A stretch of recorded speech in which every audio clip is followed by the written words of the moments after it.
ପ୍ରଥମ କଥା ହେଲା ଏହା ଲାଗୁ ହେବାର 2 ମାସ ପରେ ଆର ପ୍ରକୃତ ରୂପ ଜଣା ପଡିବ। ତାର କାରଣ ହଉଛି ଯୋଉ ଗୁଡିକର ରେଟ୍ କମିଛି ବୋଲି କୁହାଯାଉଛି ସେଗୁଡିକ ମଧ୍ୟବିତ୍ତ ପରିବାର ବା ନିମ୍ନବିତ୍ତ ପରିବାର ଭିତରେ ତାର ବ୍ୟବହାର ଖୁବ କମ। ଏ ଯୋଉ ଫ୍ରିକ୍ୱେଣ୍ଟ ମୁଭିଂ କାର୍ଗୋ ଯୋଉଟାକ ବଜାରକୁ ବାରମ୍ବାର ଯାଏ, ସେଥିରେ ସେଇ ଯୋଉ କିଛି ଜିନିଷ କମିଛି। ଧର ଯାଉ ସାମ୍ପୋ କମିଛି, 0 ହେଇଗଲା, କି ସାବୁନ କମିଗଲା, କିନ୍ତୁ ଏଗୁଡିକ ମାସକରେ ବା 2 ମାସରେ ଥରେ ଲେଖା ଗୋଟେ ପରିବାର କିଣିଥାନ୍ତି, ନିମ୍ନ ମଧ୍ୟବିତ୍ତ ପରିବାରର।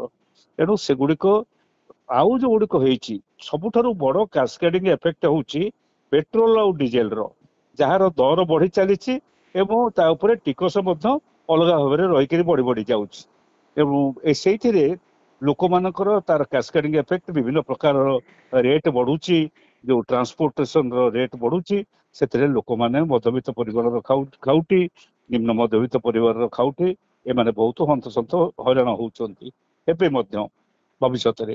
ତେଣୁ ସେଗୁଡିକ ସବୁ ଜଣା ପଡିବ ଏଇ ମାସେ 2 ମାସ ଇମ୍ପ୍ଲିମେଣ୍ଟେସନ ହେଲା ପରେ। ଦ୍ୱିତୀୟ କଥା ହଉଛି, ଏପର୍ଯ୍ୟନ୍ତ ଆମେ ଯୋଉ 1 ନେସନ 1 ଟିକସ କଥା କହି ଆସୁଥିଲୁ, ଏପର୍ଯ୍ୟନ୍ତ ଏବେ ମଧ୍ୟ ସ୍ଲାବ ରହିଲା, ତଥାପି 2ଟା ସ୍ଲାବ ରହିଲା, ଗୋଟିଏ 5% ଏବଂ ଗୋଟିଏ 18% ର ସ୍ଲାବ ରହିଲା।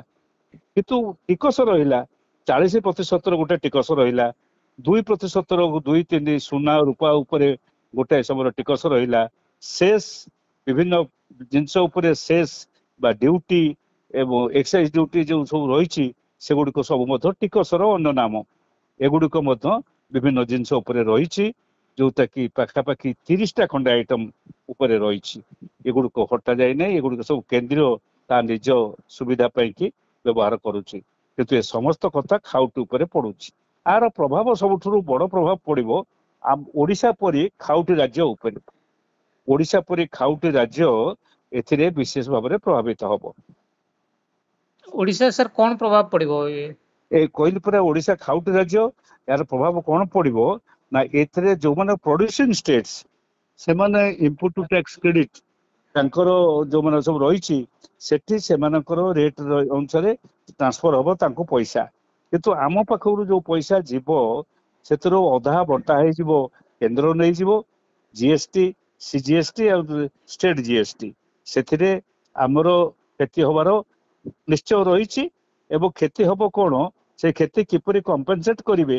ଆଗରୁ କରାଯାଇଥିଲା 14% ତଳକୁ ଯଦି ଆଦାୟ ହୁଏ ଜିଏସଟି ଷ୍ଟେଟରେ, ତାହେଲେ ତାକୁ ଭରଣା କରିବେ କେନ୍ଦ୍ର ସରକାର, ତାଙ୍କୁ ଗୋଟେ ଫଣ୍ଡ କରିଥିଲେ। ଏବେ କଣ କରୁଛନ୍ତି ବା କରିବେ, ସେ ସମ୍ପର୍କରେ କିଛି ସ୍ପଷ୍ଟ ଚିତ୍ର ସାମ୍ନାକୁ ଆସିନାହିଁ। ସେଥିରେ ଓଡିଶା ନିଶ୍ଚୟ କ୍ଷତିଗ୍ରସ୍ତ ହବ। ସାର୍ କୃଷି ଓ ଯନ୍ତ୍ରପାତି ଯୋଉ ସେଇଟା 5%କୁ ଆସିଛି, ତାପରେ ହସ୍ତଶିଳ୍ପ ବସ୍ତ୍ର ଏଗୁଡା 5%କୁ ଆସିଛି, ଏହା ଦ୍ୱାରା ଓଡିଶା କଣ କିଛି ଲାଭ ପାଇବ କି? କୃଷିରେ ଆମେ କେତେ ଟ୍ରାକ୍ଟର କିଣୁ?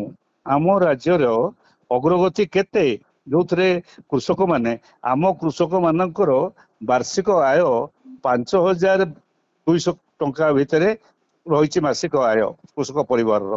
ଅତି ବଢି ବଢି ଗଲେ 10,000 ଟଙ୍କାର ଆୟ। ଆମ କୃଷକ ପରିବାର ମାନେ ଯେ ଟ୍ରାକ୍ଟର କିଣିବେ ଏବଂ ସେଥିରେ ଲାଭ ପାଇବେ ଏଇ ଜିଏସଟି ରେ, ଏକଥା ମୁଁ କାହିଁ ଦେଖିପାରୁନି। ସାର୍ ଯୋଉ ହସ୍ତଶିଳ୍ପ ଆଉ ବସ୍ତ୍ର 5%କୁ ଆସିଛି, ସେଇଟା ଉପରେ ଓଡିଶାରେ କିଛି ଲାଭ? ହଁ, ହସ୍ତଶିଳ୍ପ ଉପରେ ଯଦି ବିକ୍ରି ହେଲା ଭାରତ ବର୍ଷରେ ବା ଭାରତ ବାହାରେ, ନିଶ୍ଚିତ ଭାବରେ ଆମେ କିଛି ଉପକୃତ ହବ ନାହିଁ ବୋଲି କହିହବ ନାହିଁ। ହସ୍ତତନ୍ତ ଉପରେ ଯୋଉଟାକ ସମ୍ବଲପୁରୀ ବସ୍ତ୍ର ଅଛି, ଆମର ପାଟ ବସ୍ତ୍ର ଅଛି, ମାଣିଆବନ୍ଧ ଏସବୁ ରହିଛି, ନୂଆପଡା ରହିଛି, ଏଣୁ ସେଥିରେ ଯଦି ବିକ୍ରି ହେଲା ଆମର ନିଶ୍ଚୟ କିଛି ଲାଭ ହବ। 100% ହବା ଦରକାର ଥିଲା। 100% ହେଇଥିଲେ କିଣିବାର କାପାସିଟି ବାହାରକୁ ଯାଇଥାନ୍ତା ଭାରି, କିନ୍ତୁ 40% ହବାରେ ସେଇ ଲୋକମାନେ, ସେଇ ଯୋଉ ମଧ୍ୟବିତ୍ତ ପରିବାର ମାନେ ତାକୁ କିଣିବେ ଏବଂ ତାକୁ ବ୍ୟବହାର କରିବେ, ତାଙ୍କ ପରିବାର ଗୁଡିକ ଏଥିରେ ଖିନମିନ ହଉଛି, ସେମିତି ଆହୁରି ଅଧିକରୁ ଅଧିକ ହବ।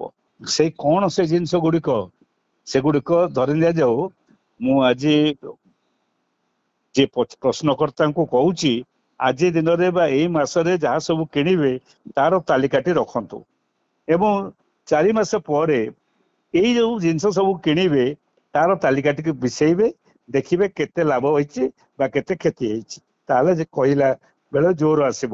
କିନ୍ତୁ ମୋର ଆକଳନ କହୁଛି ନିମ୍ନ ମଧ୍ୟବିତ୍ତ ପରିବାର ଏବଂ ଓଡିଶାର ମଧ୍ୟବିତ୍ତ ପରିବାର ବୋଲି ଯାହାକୁ ଆମେ କହୁଛେ, ଏମାନେ ଆଉ ଦ୍ୱାରା ବିଶେଷ କିଛି ଲାଭବାନ ହେବେ ନାହିଁ। କାରଣ ସାମ୍ପୁ କିଣିବା, ସାବୁନ କିଣିବା ଏମାନଙ୍କର ବିଶେଷ ଭାବରେ ନଥାଏ ଏବଂ ଛୋଟ ଗାଡି খুব কম লোক কিଣିବେ। ଏଣୁ ସ୍କୁଟର, ମୋଟର ସାଇକେଲ, ବାଇକ୍, ଦୁଇ ଚକିଆ ଏଗୁଡିକ ଯୋଉମାନେ କିଣିବେ କିଛି ପରିମାଣରେ ସେ ଲାଭ ନିଶ୍ଚୟ ସେଥିରେ ପାଇବେ। କିନ୍ତୁ କେତେ କିଣିବେ, ମାନେ କୋଉ ସଂଖ୍ୟାରେ କିଣିବେ ଏବଂ କେତେ ଲୋକ କିଣିବେ ସେଇଟା ହଉଛି ଦେଖିବାର କଥା। ଓଡିଶାରେ ଶୁଣନ୍ତୁ ଅନେକ ପରିବର୍ତ୍ତନ କଲେଣି। ଆ ଭିତରେ 56 ଥର ବସିଲାଣି ଜିଏସଟି କାଉନସିଲ। ଅତି ତରବର ଭାବରେ 17 ମସିହା ଜୁନ ମାସରେ ଆକୁ ଲାଗୁ କଲେ। ଆଜିକି କେତେ ବର୍ଷ ହେଇଗଲା? 8 ବର୍ଷ। 17 ମସିହାରୁ ଆଜିକି 7-8 ବର୍ଷ ହେଇଗଲା। ଯଦି 7-8 ବର୍ଷ ଭିତରେ ଆମେ 56 ଥର ବସିଲାଣି ଏବଂ ଅନେକ ପରିବର୍ତ୍ତନ ଘଟୁଛି। ଭାରି ଅସ୍ଥିର ଏଇ ଜିଏସଟି। ଆଇନ ବଦଳୁଛି, ଇଏ ବଦଳୁଛି, ଜିଏସଟି ର ସ୍ଲାବ ବଦଳୁଛି, ରେଟ୍ ବଦଳୁଛି, ଏ ସବୁ ଗୁଡିକ ବଦଳୁଛି। ଆମେ ସେଇଗୁଡିକୁ ଲକ୍ଷ୍ୟ କଲେ ଆଗାମୀ ଦିନରେ କେତେ ଆଉ ସ୍ଥିରତା ଆସିବ ତା ମଧ୍ୟ ଏବେ କହି ହଉନାହିଁ, ଠିକ ଭାବରେ କହିପାରୁ ନାହିଁ। ଏଣୁ ଆମକୁ ଅପେକ୍ଷା କରିବାକୁ ପଡିବ।